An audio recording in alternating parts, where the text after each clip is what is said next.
tó mo kí ẹ̀yin èèyàn wa káàkiri jáde ibi tí a bá wà ní àgbáyé. Mo kí wa pé ṣé dáadáa ni a tún jí. Bí a ṣe ń jí sáyé, ọba Elédùmarè á máa wà pẹ̀lú wa, kò ní fi wá sílẹ̀. A ní ṣe lásán. Gbogbo làálàá kòókòó wa pé kí ìran Yorùbá lè kúrò nínú oko ẹrú láìpẹ́ láì jìnnà, Ọlọ́run á fún wa ṣe. Tí ẹ bá ń gbọ́ mi dáadáa, ẹ bá mi máa fi sínú comment section. A tún tún jí láàárọ̀ yìí. Media bringing the world closer to our doorsteps. Kí ni a mú wá láàárọ̀ yìí? Òun náà ni ètò ààbò. Ètò ààbò nílẹ̀ Yorùbá, òun ni ohun tí a wá bára wa sọ ní àárọ̀ yìí. Báwo ni ètò ààbò ṣe rí? Àti pé kí ló dé tí gbogbo àwọn tí ó jẹ́ kó ṣe ètò ààbò fún ilẹ̀ Yorùbá wọn ò fẹ́ ṣe? Kí ló ń fà á? Àti pé kí ni ohun tí a gbọ́dọ̀ máa sọ fún wọn? Gbogbo wa náà la mọ̀ pé ilẹ̀ Yorùbá, láti ìgbà tí a ti ń pariwo pé a fẹ́ dá dúró, ọ̀pọ̀lọpọ̀ ní kò sí nǹkan kan máa fi sínú comment section. Mo fẹ́ wò bóyá mo lè flip camera yẹn so that kí a lè wo back door wide. Okay, so ẹ jẹ́ ká máa wo bó ṣe ń lọ ní agbègbè wa níwájú bíbà tí ẹ bá ṣì ń gbọ́ mi, ẹ bá mi máa fi sínú comment. Mo kí bàbá mi Túndé Gbádébọ̀. Mo kí gbogbo ọmọ Yorùbá o. Mo lọ bẹ́ẹ̀, mo kí bàbá wa Emeritus Professor Adébánjí Akíntóyè. Ọlọ́run jọ nínú ọlẹ́ kó jẹ́ ká rí bàbá pẹ́. Ẹ̀mí gígùn àtàlàáfíà kó bá wa jẹ́ fún bàbá wa, kí bàbá wa náà lè jàǹfààní láti lè jẹ́ kí wọ́n jọ délẹ̀ lérí pẹ̀lú wa.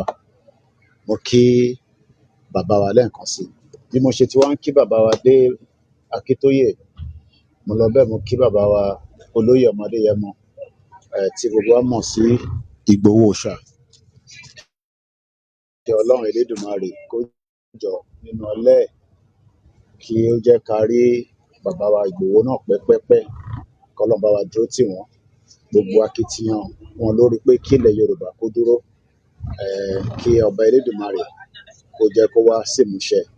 K'Ọlọ́run wá túbọ̀ jẹ́ kí gbogbo àwọn ọ̀tá bàbá wa Ìgbòho níbikíbi tó bá wà, k'Ọlọ́run bá wa máa mú wọn lọ, torí pé kò sí reason tó gbọ́dọ̀ wà láyé nígbà tí wọ́n ti fẹ́ fi ẹ̀mí Ìgbòho tó fẹ́ fi rọ́pò tiwọn. So gbogbo ẹnikẹ́ni tó bá ń rokú sí bàbá wa Olóyè Ìgbòho, k'Ọlọ́run lọ fi ikú ṣe jàǹbá fún wọn. Bàbá wa Emmanuel Òjó, mo kí ẹ̀yin náà, ẹ káàárọ̀, mo rí yín bẹ́ẹ̀. Ẹ jọ̀ọ́ bá wa pín ètò yìí, kò ní pẹ́. Lórí ètò ààbò, bí a bá máa sọ̀rọ̀ security nípínlẹ̀ wa lénìí, a rí pé ètò ààbò ti mẹ́hẹ gan.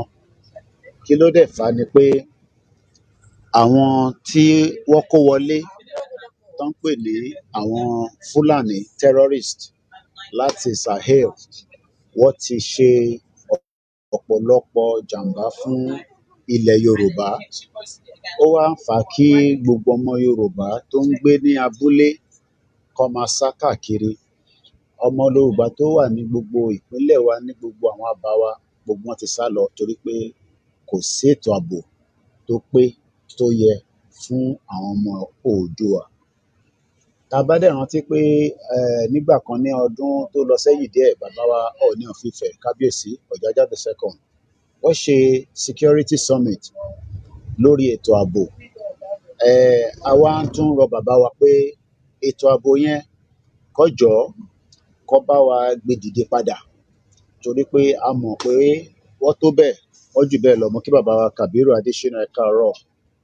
London ni ẹ̀ ń wò live látòrí amóhùnmáwòrán yín níléeṣẹ́ wa Koiki Media. Aago 8 fẹ́ lọ lù lọ́dọ̀ tiwa níbí. Wẹ́dà wa àti wà ní sọ́mà. Aago kan náà là ń lò pẹ̀lú ilẹ̀ Yorùbá. Èní ló pé day 34 tí bàbá òun náà la fẹ́. Mo sì ń sọ̀rọ̀ lórí ètò ààbò. Mo wá ń fi àsìkò yìí rán bàbá wa Ọọ̀ni of Ifẹ̀ àti gbogbo àwọn ọba káàkiri pé kó jọ̀ọ́, ètò ààbò yìí kó bá wa ṣe ìgbésẹ̀ ní kíákíákíá, torí pé àsìkò tí a wà yìí, àsìkò tó lẹ́gẹ́ gidi ni, torí pé àwọn tí wọ́n ń ṣe jàǹbá fún wa yìí, wọn ò dákun ọwọ́ kúrò nínú jàǹbá yẹn o, wọ́n sì ń ṣe jàǹbá yẹn lọ ni. Mo kí bàbá wa Ọláníyì Williams, Olúwa ẹ káàárọ̀, ẹ kú dájí. Ẹ jẹ́ bá máa share program yẹn lọ sí gbogbo àwọn groups yìí. Ètò ààbò ni mo wá sọ̀rọ̀ lé lórí.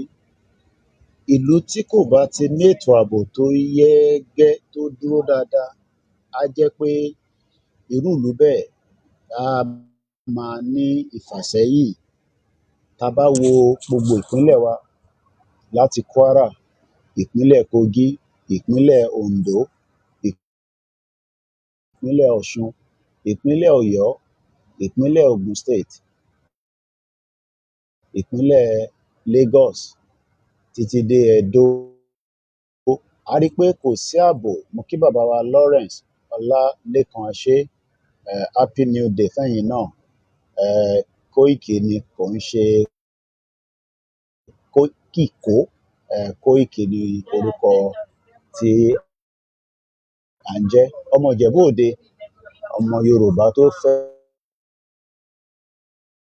kí ilẹ̀ Yorùbá kó dá dúró. Bí àwọn ìlú yìí wọ́n ní máa ké ariwo, ẹ̀rí pé mọ́tò ọlọ́pàá kan sì ètò pàtàkì, wọ́n súnmọ́ bó ṣe rí, òun ló kọjá lọ lára wa. Mẹ́ta òun ló ń fi àwa náà lọ́kàn balẹ̀ pé tá bá jáde o, yàtọ̀ sí pé táwa náà bá rí nǹkan kan tí kò jẹ́ kí a rí, à tètè sọ fún ìjọba. Fi dá dúró, ètò ààbò wà nínú ẹ̀. Ètò ààbò ló ṣe pàtàkì nínú ẹ̀, torí pé tí a bá ní ògiri wá ló máa wọlé. Ètò ààbò tún ní ṣe pẹ̀lú àwọn oríṣiríṣi àwọn ẹ̀yà tó ń bá wa gbé, tí wọ́n ń ṣe jàǹbá fún wa, tí wọ́n ń ṣe jàǹbá yẹn ní kíákíá. Tí a bá wo gbogbo àwọn ilé ìwòsàn wa lénìí, àwọn tó ń ta òògùn, a rí pé kò sí ètò ààbò tó dẹ́ mọ́rán fún ọmọ Yorùbá. Gbogbo òògùn tó ń tà, fake ti pọ̀ jù. Most of the products tó ń tà fake ni. Eléyìí náà wà lára tá a ṣe ń sọ pé a gbọ́dọ̀ dá dúró. A dẹ̀ láti dá dúró náà ni, torí pé èrè iṣẹ́ ọ̀pọ̀lọpọ̀ diaspora fi wá dá ilé iṣẹ́ sílẹ̀. Bó ọ̀dẹ̀ fi dá sékòó, torí pé Èkó kọ́ ni ìpínlẹ̀ ta ní. Ìpínlẹ̀ Ondo ń bẹ níbẹ̀ tíyàn lè dá ilé iṣẹ́ síbẹ̀. But tí kò bá sí ààbò, ṣó possible kíyàn wá dá ilé iṣẹ́ síbi tí kò ní ààbò nínú? Torí pé tí a bá ń sọ pé a fẹ́ ilẹ̀ Yorùbá kó dán mọ́rán, tó ń ṣiṣẹ́, tó létò ààbò, kò ń ṣe ìlú Èkó nìkan là ń sọ, títí dé ibi tá à ń pè ní Ondo State. Mo kíyàn bàbá wa Ọmọlájà. Koiki, I don't know how I will pray for you and CSI, but I pray is this: the enemies and Fulani will not capture you. Bẹ́ẹ̀ ni òun ló lórí àdúrà, torí pé ọmọ Fulani Buhari tó kú sílùú London, ó fẹ́ yọ ẹ̀mí kúrò lára Ọláyọmí Koiki àti Olóyè Ìgbòho, Lady K, Omíyalé àtàwọn bẹ́ẹ̀ bẹ́ẹ̀ lọ tó wà nínú ilé níjọ́ yẹn. Tọ́lọ́run bá ní èmi náà ń bẹ nínú ilé yẹn ní 1st of July 2021, mo ò ní láǹfààní àti máa bá yín sọ̀rọ̀ báyìí, torí pé gbogbo wa la mọ ohun tó máa ṣe fún irú èmi báyìí. So ìyẹn la ṣe ń pera wa ní Adéṣẹ́gun bàbá wa kan ló pè mí bẹ́ẹ̀ láàárọ̀ àti Ìgbòho, ó ní Adéṣẹ́gun, àwa la dẹ̀ máa borí ọ̀tá gbogbo àwọn, àwa la máa borí gbogbo àwọn ọ̀tá wa. Mo kí bàbá wa, ẹ̀yin tẹ̀ ń wọlé lọ́tùn lósì, Alọ́rẹ́ Tósìn, Adétọ́nà Bashiru, ẹ bá wa máa share, torí tẹ́ ẹ bá share, Facebook ò kí ń recommend fídíò wa fẹ́ni kankan. No going back náà ni bàbá mi Wàsíù Ọlánìpẹ̀kun. Mo kí bàbá wa Gani Olóyèdé, Buhari ò ní súnre, kò ní súnre o. So bí ṣe ń sọ̀rọ̀ lọ, torí mo ò ní pẹ́, torí mo máa pẹ́ bọ́lẹ̀, mo ní pẹ́ bọ́lẹ̀ lórí inú bọ́ọ̀sì tí mo wà yìí. Òun ni pé a fẹ́ wà nínú Nàìjíríà mọ́, torí pé Nàìjíríà kò ní impact kankan fún wa. In tí Nàìjíríà ṣe fún wa ni pé ó dá wa padà sẹ́yìn. We've not been able to have a quality good security, and this is why we are asking our politicians. We have not finally left Nigeria, and we expect you to look into the security details tó ń bẹ ní inú Nigeria, tó ń jẹ́ southwest part of Yoruba land. We want you to continue to secure Yoruba land so that àwọn èèyàn wa láǹfààní láti lè gbégbé ayé tó dáa. Bàbá mi Abíọ́dún Gàfá, mo kí yín o. Bàbá wa Joseph Boboye, mo fi Elédùmarè mo fi kí yín, ẹ káàárọ̀ sà. Mo lọ bẹ́ẹ̀, mo kí bàbá wa Ọlájídé Michael, mo kí olórí ẹbí Wàlákà, mo kí mọ́mísí mi, mo kí Ajagun, mo kí Kọ́mọṣọlá kò gbọdọ̀ kú, mo kí gbogbo ẹgbẹ́ láti Ìfẹ́lódùn, mo kí bàbá wa Wòrò Ṣàṣà, mo kí Yorùbá ni mí, mo kí Ìṣọ̀kan ọmọ Yorùbá London Group, mo kí Ìlànà ọmọ Oòduà, mo kí gbogbo ẹgbẹ́ láì yọ ẹgbẹ́ kankan sílẹ̀. Ìgbòho Iron Lady, mo kí yín. Ìgbòho Day ti ìyá wa Janet Fashakin. Torí pé mo máa bọ́lẹ̀ láìpẹ́, mo dẹ̀ fẹ́ end the broadcast yẹn on a good way.